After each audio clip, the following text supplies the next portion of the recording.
sehingga apapun katanya harus tunduk terhadap keadaan politik yang sedang berlangsung.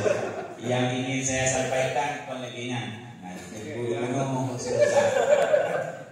yang ingin disampaikan bahwa kepada katanya selaku Imam Munasah, selaku ketua-ketua organisasi keislaman dan juga selaku aktivis-aktivis keislaman, seringlah katanya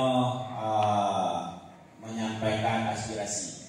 Yang pertama baik melalui media sosial yang positif ataupun melalui berita-berita yang positif, sehingga semakin katanya sering kita desak, maknanya desak sebenarnya bukan desak tapi mengharapkan kepada pemerintah, semakin katanya sering mengeluarkan berita-berita yang sedikit mendesak pemerintah untuk lebih memperhatikan pelaksanaan dinasah Islam, maka mungkin pada satu saat nanti juga pemerintahnya akan mengalah.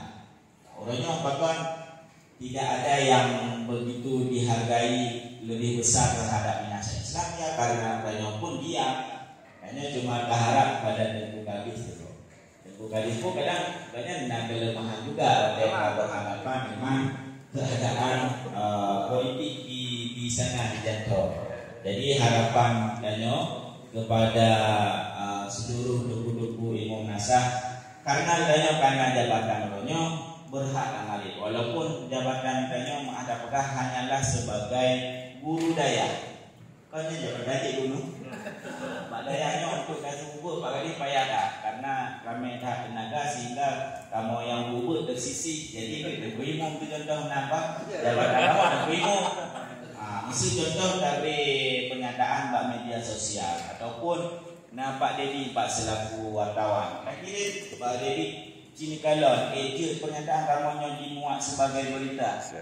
Misalnya Tengku Imam Munasah Kampung Bali mendesak DPRK untuk menambah anggaran pelaksanaan syariah Islam. Tapi misalnya jadi dari kamu lagi yang harapannya semakin banyak budaya yang mari, insyaallah orang politik pun perlu kepada kanya.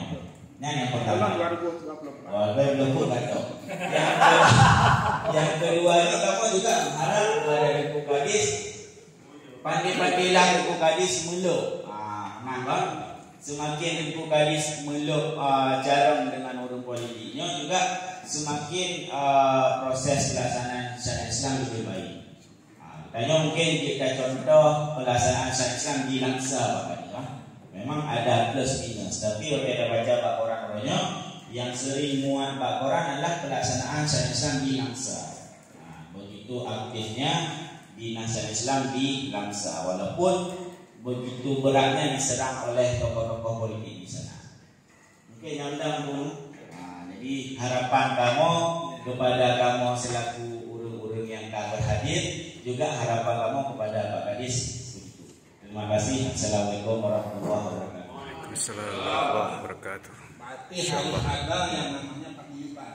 Tanya nak kumpulannya, Ibu Munasah. Paling Munasah yang bukan. Supaya kumpulannya lagi tanya informasi orang kecil ya, di Sibre apa? Di Kemakmur. Awalnya apresi atau ini pasti pada pegat. Artinya forum Imam Munasah belum pada. Sehingga apa namanya gaungnya sampai itu Imam Lambar nih, itu Imam dari Munasah boleh. Dari nyata dengan anak nyangguh maka hidup. Jun nomor tuh program. Itu mungkin bentuk menurut tantangan. Maksudnya aku kasih. Nah, saya mendukung kita buka satu forum Imam Munasah. Jalan dulu kali Pak. Nah, Jadi tanggal 28. jadi mungkin memberi amanah ke Tengku Rumah. Kait tujuan. Kalau kalau di Leo Mandak banget, lagi juga jalannya Pak Mahana. Betul. Hana. Kekuatan kalau pegang 2024 yang minta Imam Munasah menjelang.